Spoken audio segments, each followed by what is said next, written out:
नमस्कार, आप सभी का स्वागत है खबरें आज तक में। तो आइए आज हम आपको लेकर चलते हैं देश और दुनिया की कुछ तमाम बड़ी खबरों की ओर। जम्मू कश्मीर में आतंक को रोकने के लिए जीरो इन्फिल्ट्रेशन टारगेट। गृह मंत्री अमित शाह ने जम्मू कश्मीर में आतंकवाद की स्थिति को लेकर दिल्ली में उच्च स्तरीय सुरक्षा समीक्षा बैठक की। बैठक में सभी सुरक्षा एजेंसियों को शून्य घुसपैठ का लक्ष्य रखने का निर्देश दिया गया। उन्होंने नारकोटिक्स से होने वाली टेरर फंडिंग पर सख्त कार्रवाई की जरूरत पर भी जोर दिया। जम्मू कश्मीर पुलिस और अन्य सुरक्षा एजेंसियों की सराहना की।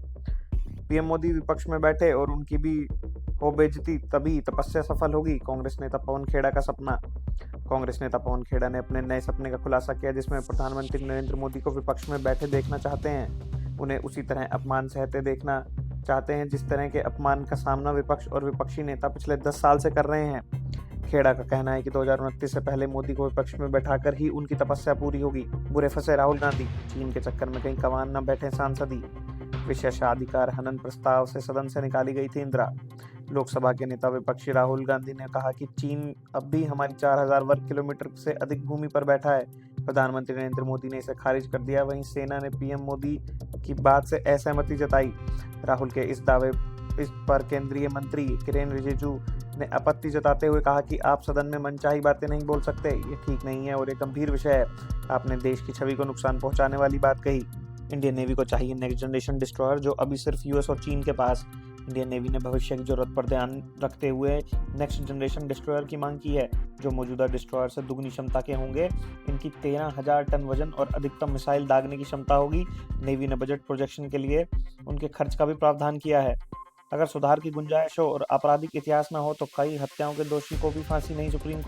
सुप्रीम कोर्ट ने कहा कि अगर दोषी में सुधार की गुंजाइश है, उम्र कम है और आपराधिक इतिहास नहीं है तो फांसी की सजा नहीं दी जा सकती। अदालत ने दीनदयाल तिवारी की फांसी को उम्र कैद में बदला, जिससे अपनी पत्नी और 4 बेटियों की हत्या की थी। कितना बड़ा चुनावी दाव है आयकर में छूट। दिल्ली चुनाव पर क्या भारी पड़ सकता है असर।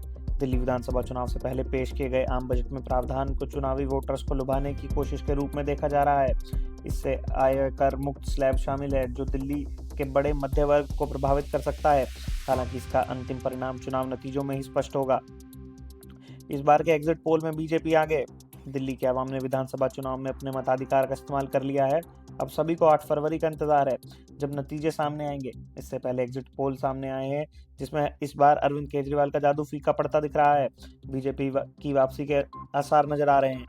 महाकुंभ को बना दिया शमशान, योगी का मुंह काला। सपा के पूर्व विधायक के विवादित बोल, केस हुआ दर्ज।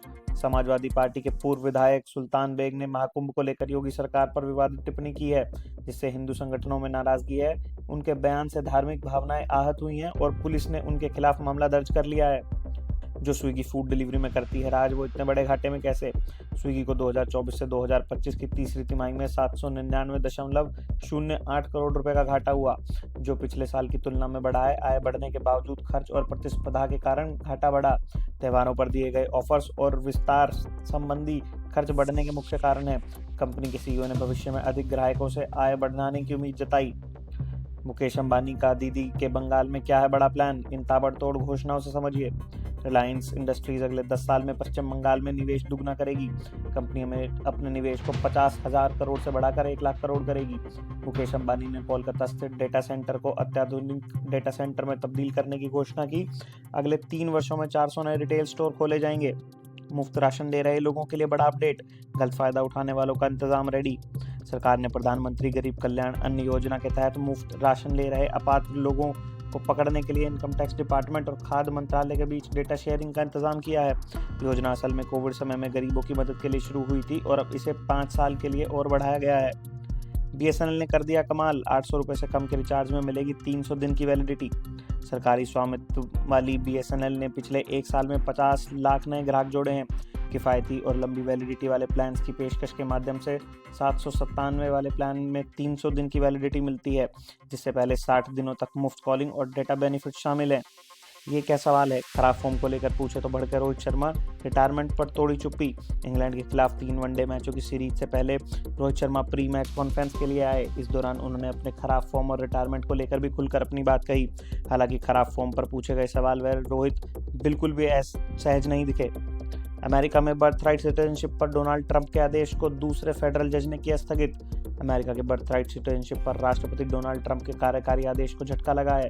न्यूज़ एजेंसी एपी के मुताबिक एक संघीय न्यायाधीश ने बुधवार को राष्ट्रपति डोनाल्ड ट्रंप के कार्यकारी आदेश पर दूसरी बार देशव्यापी रोक लगाने का आदेश दिया है। जज ने नागरिकता को सबसे कीमती अधिकार कहा। बांग्लादेश में हसीना के ऑनलाइन संबोधन से पहले हिंसा दंगइयों ने शेख मुजीबुर रहमान के घर को लगाई आग। बांग्लादेश में बंगबंधु शेख मुजीबुर रहमान के घर पर दंगाइयों ने हमला किया है। इस दौरान उनके घर को आग लगा दी और जमकर तोड़फोड़ की गई। यह मामला तब हुआ जब बांग्लादेश की अब वस्त प्रधानमंत्री शेख हसीना अपने समर्थकों को ऑनलाइन संबोधन करने वाली थी। हिंसा के दौरान पुलिस ने दंगाइयों को रोकने की कोई कोशिश नहीं की। हाफिज सईद के लश्कर तैयबा को फंड देता है यूएसएआईडी। ट्रंप ने पाकिस्तान की कमाई पर लगाया ताला। अमेरिका का US agency for international development Hafiz Saeed के प्रतिबंध आतंकी संगठनों को पैसे देता था। यह पैसा तब दिया गया जब अमेरिका ने खुद हाफिज सईद को फलाह-ए-इंसानियत फाउंडेशन को प्रबंधित किया था। अमेरिका ने इसे लश्कर तैयबा का एक मुखौटा संगठन बताया था। डोनाल्ड ट्रंप के निशाने पर अब यूनाइटेड नेशंस अमेरिका विरोधी बताते हुए फंडिंग की समीक्षा की मांग। डोनाल्ड ट्रंप ने कार्यकारी आदेश पर दस्तखत करते हुए अमेरिका को संयुक्त राष्ट्र की कई शाखाओं से बाहर निकाल दिया है। ट्रंप पहले ही अमेरिका को WHO से बाहर निकाल चुके हैं। इसके अलावा ट्रंप ने यूएन को दी जाने वाली अमेरिकी सहायता की समीक्षा करने के लिए भी कहा है। भारत से बातचीत को गिड़गिड़ाया पाकिस्तान। शहबाज बोले कश्मीर अभी भी उनका हिस्सा नहीं हो सकता। पाकिस्तान के प्रधानमंत्री शहबाज शरीफ ने कश्मीर को लेकर भारत के खिलाफ जमकर जहर उगला है। उन्होंने पाकिस्तान अधिकृत कश्मीर को विधानसभा को संबोधित करते हुए कश्मीर मुद्दे पर भारत से बातचीत की मांग की। शहबाज ने भारत पर कश्मीर के अत्याचार करने का भी आरोप लगाया और कहा कि पाकिस्तान इनका विरोध करता है।